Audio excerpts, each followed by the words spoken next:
The Charlotte Hornets get blown out at home by maybe the worst team in the league. Is that the story? Or is LaMelo getting his groove back the story? We talk with Nick Carboni today on Locked On Hornets. You are Locked On Hornets, your daily Charlotte Hornets podcast. Part of the Locked On Podcast Network, your team every day. In a minute, cuz we live.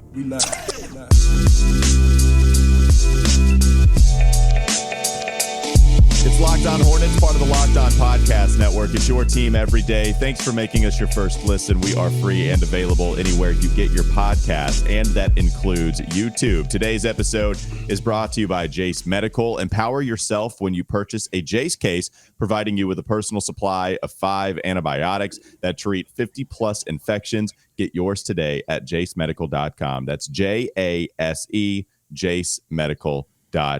As always, we're on YouTube. You can see Doug Branson. You can find his Substack, everyhornetsboxscore.com. He's shaking his head. I'm sure you'll be able to tell that if you read his work and text with him on his subtext. And that's Nick Carboni. You can find him on Twitter at Nick Carboni, WCNC, covering everything about Charlotte sports. Yes, including the tough subjects of, thumbs up and a smile. Yep, thumbs up, buddy. Oh, yeah. Good for you. Good for you. Covering the Carolina Panthers, who play tonight. So it's fine. They play the Bears on primetime. We won't get embarrassed. We won't get embarrassed at all. I just want a disclaimer as we move on with the show. Today is the day that people started to work on the house, and there is construction going on outside. So if you hear the pounding, if you hear all sorts of stuff taking place outside that window, that's what's going on. And I might have to go back to the fish tank, Doug. Bring a little Shark Williams, a little Gobi Martin back into the fold. So, Doug, is there a little bit of a humble brag in there, though, by Walker? Can we dissect? They're doing some work on my house. Oh, sorry. It's they're putting an addition on my mansion, so there might be a little noise. Don't worry about it. It's that Locked On money. Just getting filthy rich off the podcast money. Decided to blow it all. Podcast about teams that lose to the Wizards, yes. All right, speaking of a lot of money, LaMelo looked like a player that earns a lot of money, and he got it this offseason. He did not when it comes to shot making in the first handful of games to start the year. But the defensive possession against Tyrese Halliburton over the weekend, that was fun. They got the win against Indiana. The fourth quarter against Dallas, that was fun, even if they lost to the Mavericks. Well, he went off for over 30 points in this game and looked like normal, good LaMelo. The problem is, they lost 132 to 116 to the Washington Wizards, who were 1-5 coming into this game. And they flat out, I won't say right from the tip, because the first 2 minutes, Hornets actually were winning. And then they got outplayed every second of the way after maybe the first 2 minutes. Nick, I want to ask you, you're the headliner. You're the journalist here with the utmost integrity. We don't have that. I want to ask you what the major story is. Is it the Hornets getting destroyed by the worst team in the league? Or is it LaMelo, our star player, looking like normal star player LaMelo again? It is absolutely that Charlotte got waxed by the Wizards, man. And just they wiped the floor clean with the Hornets last night. Their home floor, it was brutal. I mean, this Wizards team came in, and you're just looking at the construction of their roster being like, all right, this is unserious. Like, this is not the serious team in this situation. But turns out last night, the Charlotte Hornets were the unserious team. I mean, yes, I think they started out like 12-6. They had a 5-point lead in the first quarter. They got beat in the second quarter 41-17 by the Washington Wizards. One of the worst defensive teams in the NBA through their first 6 games. Hornets are almost right there with them. 3-point shoot, everything. And they came out and they turned all of their weaknesses into strengths against the Charlotte Hornets. Their bench was fired. Danilo Gallinari treated Spectrum Center like the fountain of youth. Corey Kispert, was basically doing whatever he wanted. And Charlotte in that second quarter, it was like, okay, they're doing that thing where they're just trading 2s for 3s. And then at some point they're trading 0s for 3s, and the seal just broke. And it was over from there. I mean, they were never really in it. They got it back to 8, I think, in the fourth quarter, but it just wasn't there. And I know Terry Rozier was out of the lineup. But, the defense, 3-point defense was atrocious. I know there's a lot, and Walker, you were on this early with this team about teams using that 5-out offense as a blueprint against Charlotte. Well, right now, the Hornets don't have any answer for it. Right now, their answer is to basically pull Williams and Richards off the floor because they can't defend it, and then the guys they put in can't defend it or rebound. So they got to fix something. No, you're right. We were sitting next to each other against the Nets game, and that's when we first saw it really hurt them. Steve Clifford, he gave it credence after the game, but really he talked about some of the other reasons as to why they lost. There's a couple things. One, if you're telling me that we finally have a center that is a rim protector, but the NBA has accounted for it, I'm going to need a Hornets straight jacket, not a starter jacket. I can't do this anymore. After finally asking for Mark Williams or somebody like that my entire life, then now it's just, what if we just adapt? What if we counter? I didn't think about them countering. And so before I go on any kind of rant, I want to give Doug the floor because this is what he tweeted yesterday.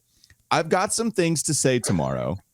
I know I usually let Walker Mail do all the talking on Locked On Hornets, but I'm going to need a minute. To which people replied and were like, well, actually, are you sure? Okay, Doug, this is your platform. Whatever you want to say, bud, go ahead. I think there's a risk of overreacting after 7 games of an 82-game season. Nice, Nick's got the popcorn out. There's a risk of overreacting. But so I'll say this. This loss was an abomination. And the franchise, from the top all the way down to the bottom, should be ashamed of themselves for the way that the Hornets lost this game. Because you're right, Walker. We have been waiting a long time for our savior to come at the center position. It finally comes. And now teams decide, well, we're just going to play small, this team. And it's not just small. Other teams decided to play physical against the Hornets, and that beat them too. But in particular, lately, it's been the Brooklyn Nets before them and now the Washington Wizards that go 5 out, play small, Danilo Gallinari putting Mark Williams too deep, and Mark Williams can't recover, and then Nick Richards can't recover, and it's just three-pointer after three-pointer on very simple pick-and-pop plays. How were the Hornets caught so unprepared by this? This isn't the first time that Danilo Gallinari has played center for the Washington Wizards. They've done this before. They just haven't been successful with it against other teams until they finally played the Charlotte Hornets, who don't seem to have an answer when teams go small. It's an embarrassment. Look, they not only got beat by the Washington Wizards, one of the worst teams in the NBA, they got beat by the bench unit of the Washington Wizards, one of the worst teams in the NBA, and their bench had no answers. I mean, look, teams aren't bad by accident, and they're not bad all of a sudden. It takes years of decision-making to get a franchise where the Charlotte Hornets are right now, and they should be ashamed of themselves. Any follow-up, Nick, before we move on with just how awful what we saw? Like, this is the thing. Washington's bench unit destroying the lack of depth that the Hornets have. It might be the worst depth in the league at this point. I know Steve Clifford talked about Miles Bridges coming back, and that would help. But he also acknowledged, we got to be better. Let's pause there and talk about that. Because if that's the answer, right? If the answer is we're waiting on a player who hasn't played in over a calendar year to come back and who can't seem to go a few months without landing another court date, I mean, if that's the answer, if that's the saving grace for this team, then this franchise is in a pretty sad, pretty dark place, I think. Yeah, that's a maddening we keep getting these trickles from Steve Clifford and nobody else about the Miles Bridges situation. And Clifford, maybe just as a coach, is assuming the 10 games is the 10 games and that's going to be it. But for all the reasons Doug mentioned, it's maddening. Yeah, I mean, when JT Thor, I mean, he's fun in spots when he comes in and hits a three, but he was playing big minutes last night. Ish Smith, it's cool to have him back, but he didn't really come in and do a whole lot. I thought Teo Maledon played well at times. We already talked about Richards. McGowan's is just coming back off the ankle. Like with Miller on off that bench and in the starting lineup, I mean, that one player just kind of depletes whatever bench reserves they have with Terry Rozier out of the starting lineup. Yeah. Here's what's brutal. LaMelo Ball, 34 points, 7 assists, 4 rebounds. Brandon Miller had some of the best defense I've seen in a Hornets uniform on Jordan Poole. Just completely shut the best player on the other team, completely shut that player down for a majority of the game. And Gordon Hayward gives you 18.7 rebounds, 4 assists, and 3 steals. They lose the game 132-116. Where do you go from here? I don't know. You got to play him again on a fun court, but that's next. I just don't know. That'd be sweet though. Yeah, that'd be cool. If the answer, if sub in Danilo Gallinari in the second quarter is a checkmate move, I don't even know what to say, and I don't know that Steve Clifford knows what to say. That was an odd press. He's had a lot of odd press conferences this year, and I just don't know that he knows what to say. And I'm with you, Nick. I think Steve Clifford is mentioning Miles Bridges because he literally, there is no other answer. He's saying essentially that I can't go small because if you go small, you've got to play Gordon Hayward at 4, PJ at 5. You've got no shot defensively. You've got no shot to rebound. Here would be my counter. Try it. Because both in the Nets game and the Wizards game, they eventually did go small, but it was too late. How about try it after Danilo Gallinari hits the second or third 3 on the pick and pop instead of the 4th or 5th 3? He let the Nets do the same thing before he finally went small, but it was too late by then.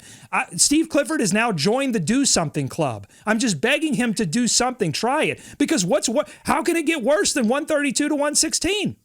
It'll at least tell the other team, like, hey, they're doing something. Do something.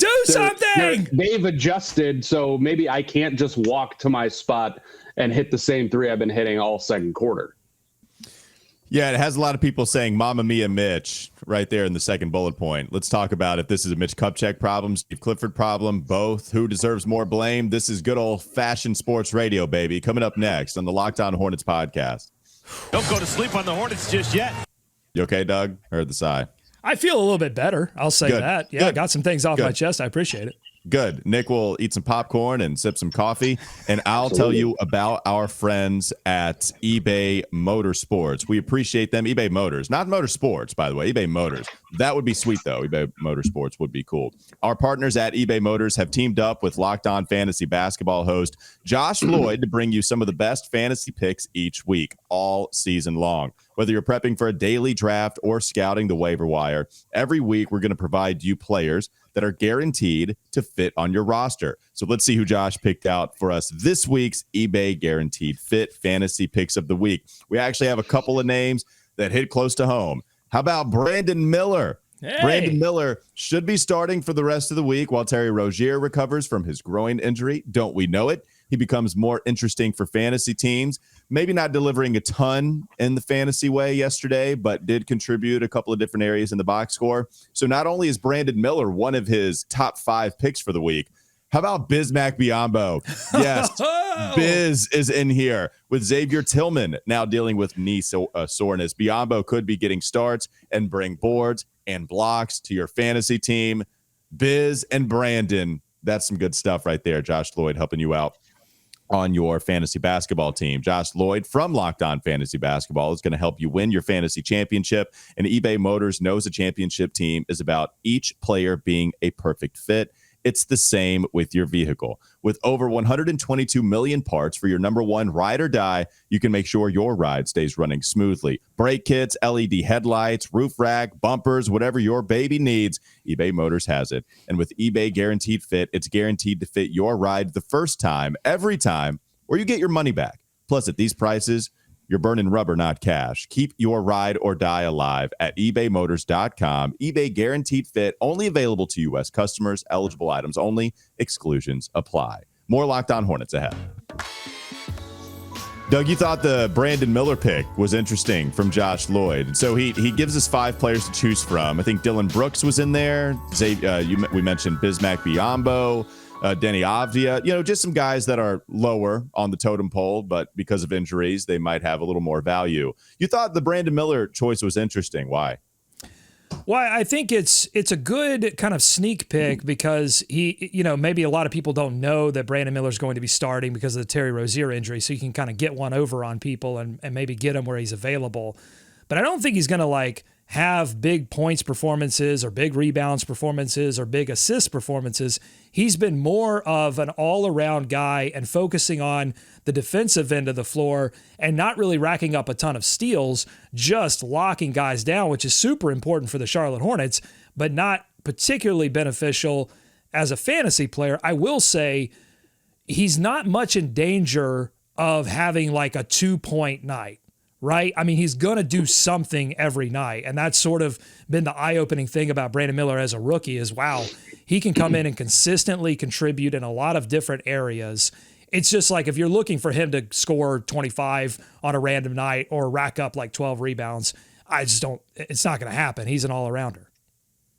Well, and Nick, I know I would imagine a big storyline that you would cover is what Brandon Miller has been doing. We have not talked to you since we got to see Brandon Miller in a Hornets uniform. What have been your early observations from the guy out of Alabama? I mean, I'm very impressed. Very impressed. I know there's still the sting of not getting number one in Wembanyama, and then there's certainly a group that wanted Scoot Henderson, but I hope you can watch this kid now and be happy that. Who did that? What's going on? Who called for Scoot Henderson? Who did that? I don't know. Nobody on this here podcast at all. But whether or not Scoot Henderson becomes an all-star, whatever, I think Brandon Miller absolutely has a chance to be an all-star. And, you watch him night in and night out, and you watch all of his minutes on the floor. He's always doing something, man. He's doing something, right, Doug? Yes. He plays with a lot of effort. He's got a lot of skill. And, I do think he'll be an all-star at some point, and I think he's doing exactly what he needs to be doing for this team right now. He's got the ball in his hands a lot, as you mentioned. I mean, he's not in danger of like a kind of a feast or famine night in, night out. So I've been very impressed. I think obviously Steve Clifford's impressed. I mean, he's playing a rookie all these minutes, and he just doesn't generally do that. And some of it's because he has to, but some of it's because it's warranted. A lot of it's because it's warranted. Totally. I agree with everything you're saying. But I think that point is salient, that Clifford is playing Brandon Miller a ton because, yes, he can depend on him for stretches, but he is still a rookie. And in this game against the Washington Wizards, the Hornets, despite that horrible second quarter, did make a comeback in the third and got the deficit down to 8, had momentum. Wizards call timeout. But then in the final 3 minutes of that third quarter, they let the lead slip back to 20 points. And part of that was you saw Miller off an inbounds, try to toss it back to LaMelo Ball. That was a turnover. That turned into Wizards points. Next possession, Miller turns it over again, and that's points. And so you see, like, when you have to depend on a rookie, sometimes bad things happen, and this was an instance of this. But, that game was not solely anyone's fault, particularly Brandon Miller, who I thought, again, was excellent defensively, but just kind of making a point there that he's good for a rookie, but there are still moments where he's a rookie. Well, and so this goes to team building because there was a moment last night where we saw Ish Smith, Brandon Miller, and Gordon Hayward as your ball handlers, and that lineup had trouble scoring, believe it or not, because it's tough to try to figure out how to facilitate with no backcourt depth. And some of this is, okay, Cliff, you might just have to ride Teo Maledon and LaMelo Ball until they can't go anymore. That's a little worrisome at the beginning of the season. The other part is, well, you just can't go anywhere because Terry's out. I don't know what Frank would do offensively. Like, Frank Ntilikina coming back is only going to help you with your perimeter defense, your pick and roll defense, not your half court offense. That is not what he's going to help you with. So this is why I think, Doug, at least for me, I saw a lot of people dislike Steve Clifford and have some hate on my timeline tweeting at me. But man, most people are angry with Mitch Kupchak because of the way that this team is constructed. I'm only upset with Steve Clifford in that I feel like he's not trying. He's assuming that the adjustment won't work. I would just like to see him try. And then look, run into the brick wall. And if it doesn't work, then we all say, okay, you were right. Let's move on. But he's not even like attempting that adjustment early on. I think that's where I think some of the frustration is. But on the team building piece, yes, it's not as if the Hornets were unaware over the past 5 or 6 seasons. Well, they've been out of the playoffs for the past 7 seasons. But for the past 4 or 5 seasons, it's not as if they were aware that, like, shooting is a priority, that you should have a lot of shooters on the team. It's not as if they've been unaware that having one center who is capable of pulling a defense out, even if it's not your starting center, even if you want to prioritize rim defense as your primary center, having a backup center that could shoot or ability to go small would help you as a franchise. These were a series of choices that were made over the course of several off seasons that have led us to where we are, to a point where the Hornets offense looks like the Bulls offense right now. It's all twos. It's all inside the arc. And guess what? After only 7 games, the book is out. Teams know. I did a tape study, a tape review for the subtexters. Join subtext.com/Locked On Hornets if you want to check that out. And we looked at the defense that the Wizards played at the end of that third quarter when they extended the lead to 20 points. And you could just go play after play where LaMelo Ball was trying to hit P.J. Washington on the short roll, get him an opportunity inside the paint, and like 3 or 4 Wizards collapsed. And I paused the tape and I said, why did this happen? Well, JT Thor is in the opposite corner. Bryce McGowan's is in the other corner. There are no shooters. This is the team that Mitch Kupchak and company have unleashed on Hornets fans, and it's a shame. What do you make of the way the roster's constructed, Nick, and just overall the feeling on Mitch Kupchak? It seems like people want him gone, maybe have wanted him gone for a while. But the start to this season, after he said this was a playoff team, one of the most talented teams, is what Steve Clifford called it, the most talented team he's ever coached. And so, if that's the case, and this is the start, it feels like both of those guys, certainly their job is at risk, but Mitch Kupchak seems to be the one, from me, taking the most heat.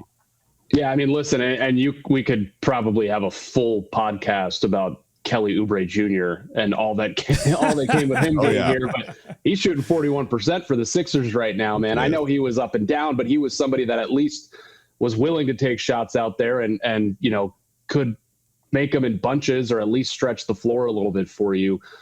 So not really replacing that player, kind of taking the same look at the view of the roster that Steve Clifford is and saying, well, Miles Bridges will be like a free agent addition. I think that's how they view it.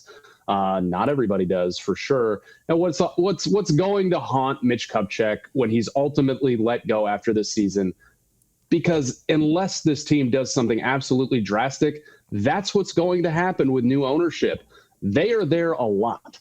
Gabe Plotkin was courtside last night. Every time I go, I look in those courtside seats, and those guys are there. They're taking the approach. We're going to watch. We're going to evaluate. We all know what that means for ownership. I'm not breaking any news here. What's going to haunt Mitch Kupchak right now is the 2021 draft. You had a chance with 2 picks in the top 20, top 15, maybe even, or I can't remember exactly where Kai was, to build out depth, build out your talent pool. And Kai Jones is gone, and James Bouknight might as well be gone at this point. Maybe he comes back and provides some minutes and some outside shooting. But that's what's going to ultimately be his downfall in the larger kind of like zoomed in from the larger context of all of it. Well, then they don't make the 13th pick in the next draft because they had too many rookies and they were wanting to give some minutes to that 21 class. So it not only cost them the 21 class, it cost them part of the 22 class when they traded that pick for a worse pick that ended up being Nick Smith Jr., who did have some nice moments, by the way, late in the game. Maybe we get into that tomorrow. Yeah. But it's not only about what people are watching on the court for the Hornets. It's about the fact that they have to look at Duren getting a double-double last night. They have to look at SGA. I think he had 38 last I checked. Certainly he probably got to 40.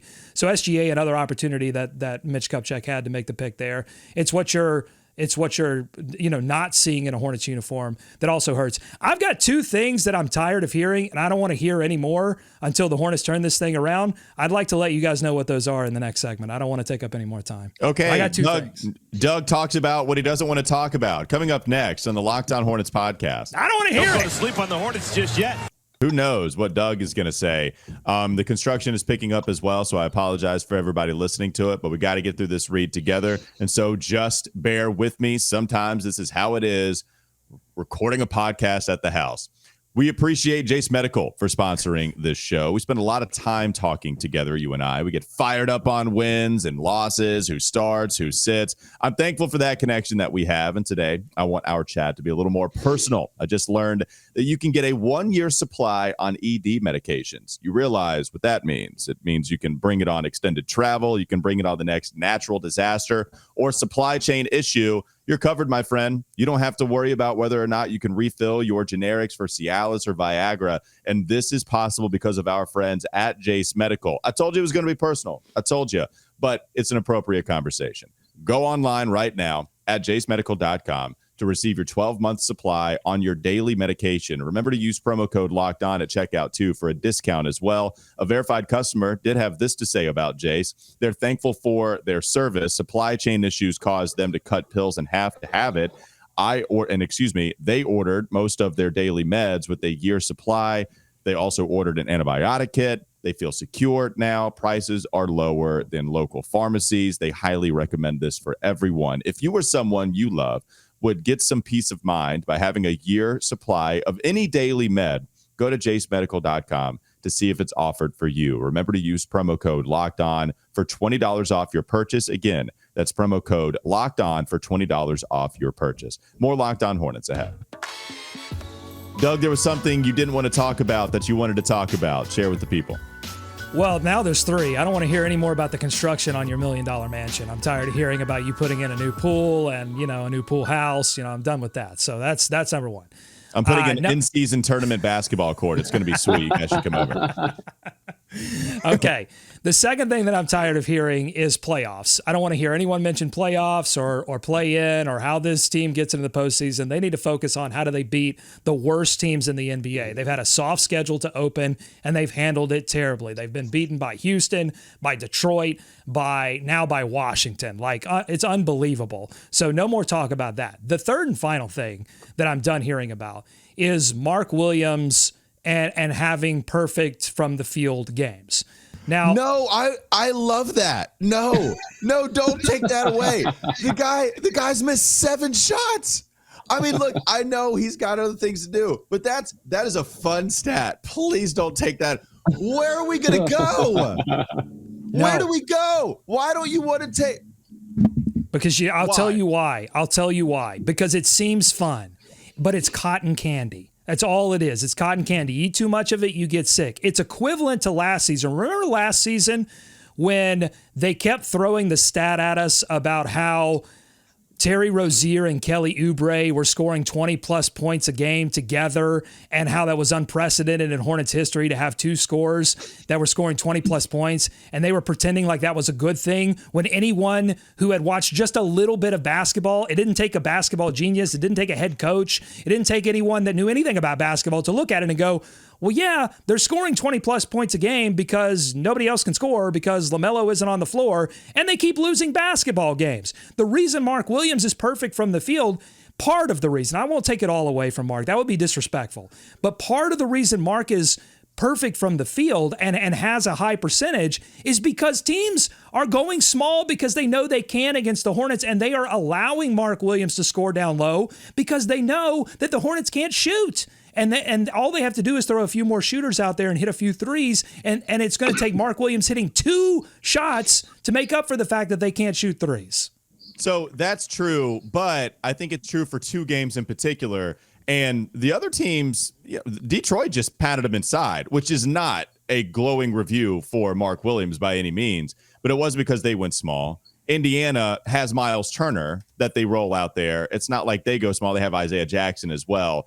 It did absolutely happen that way against the Nets. It happened early. After the timeout, they finally decided to punish the Nets inside, but Dorian Finney-Smith just kept hitting threes, and we didn't know how to defend it. And then in this game against the Wizards, that's when they went outside too. And so I do think, hopefully it doesn't continue, but that calls for Steve Clifford to make a change. But yeah, I mean, in those 2 games, you're right. Mark Williams has been gifted the paint, and he's been able to hit all of his shots. At 80, what is it now? Like 84%? I'm sorry. I think that's crazy. But you're right. But you just kind of made my point for me. In that game against the Pistons, when he actually faced legitimate physical centers, he was 1 of 4 from the field and 2 points. I need to see Mark Williams be perfect from the field or even close to perfect when he's playing legitimate center talent. He doesn't even have the opportunity to do that because other teams understand that it's not even worth it to throw something at Mark Williams to neutralize him. Teams aren't even trying to neutralize him because they understand that that's not the way to beat the Hornets. Well, and they're hitting threes like that. If they're hitting threes and they don't have to, and that's going to be, the guy is a rim protector type center. I mean, hopefully he learns how to defend on the perimeter. You have another thing to say, Nick? Hopefully get your popcorn out. It's just going to be me and Doug. I'm sorry, Nick. Just very quickly, because I don't want people to misunderstand me. I'm not disrespecting Mark Williams. He's concentrating. He's hitting the layups. He's hitting the shots that are given to him, and I'm not trying to take that away from him. I keep doing what you're doing, Mark. What I'm saying is the Hornets have to find a way to adjust and go small, or they're going to continue to lose basketball games. And the other thing is, let's quit hyping up this number, because behind the number is something more troubling.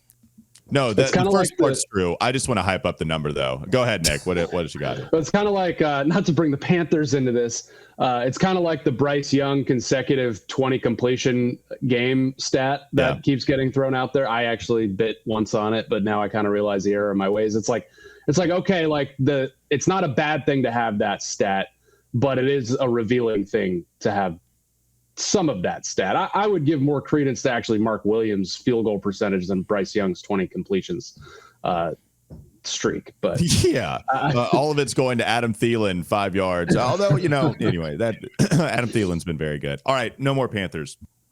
I want to talk about the in-season tournament. It's going to be the debut. They're going to have a sweet court they're playing on. It's going to be in Washington, so you don't have the in-season tournament opening up here in Charlotte. Nick, how interesting is the in-season tournament to you? I think it's very interesting now because the first part of this season has not been very interesting for bad reasons. So this is something different. Let's see if a Charlotte sports team can do something in this. That would be great. And hopefully they make some adjustments over the couple of days that they have in between games against the Wizards. And I would have to think the Wizards aren't going to shoot that well from 3, even if you basically give them the looks. Again, fingers crossed. I think it's cool. Like when you cover a team like the Hornets, it is cool to have the in-season tournament because it is something that they can try to make some noise in, because you quite frankly aren't realistic about that happening in April. So it's cool to have something to play for that normally isn't there when a team hasn't had anything to play for really in 6 years. Yeah, I mean, Doug, I'm excited for it. Like I'm excited for an in-season tournament. As sicko as that might be, I am ready to see what the Hornets can do in a different setting. And this is what's interesting to me. How serious are the players going to take it compared to a normal regular season game? Does this mean something new to the Charlotte Hornets where, no, it's not playoff or play-in experience, but it's something where the stakes are turned up just a little bit? How do the Hornets respond to different stakes than what there usually are in the regular season games? Do the Hornets fold like we've seen them do just the play-in games, or do they turn it up? And that's what I want to see, even if it is against the Wizards, even if it is against them in the 8th game of the season. It does feel like just a little something different. Well, I'm a fan of Nashville SC in MLS, and they did this thing where they were terrible up until their in-season tournament, and then they went on this and part of it was that they were playing all of these home games because it was all in Nashville, but they kept winning in this in-season tournament improbably, and then almost beat Messi to win the whole darn thing.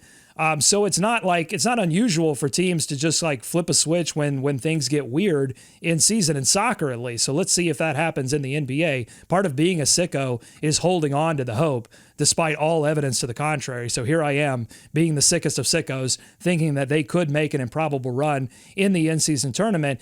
And I would love if the coaching staff would take a playoff approach to this in-season tournament and not be afraid to make adjustments to win a basketball game. And what I take away from Clifford's press conference is after the Wizards game is essentially well, I don't think I can win if we go small. So the centers have to learn how to play in those situations. So I have to let them play through that. And which is, I guess, is fine in game 7. But, when you're in an in-season tournament and you only have 5 games to qualify, you better make some adjustments quick mid-game. I hope that happens. All right. I don't know if you guys can just hear the pounding, the hammering outside. I don't know if that's Jalen Duren. I thought it was Danilo Gallinari. He wants some more. He's just going to come in like, here's Danilo. Yeah. God. That guy had 20 points early in the 4th, late in the 3rd. The guy hadn't played in over a year. Yeah, it was bad. Okay.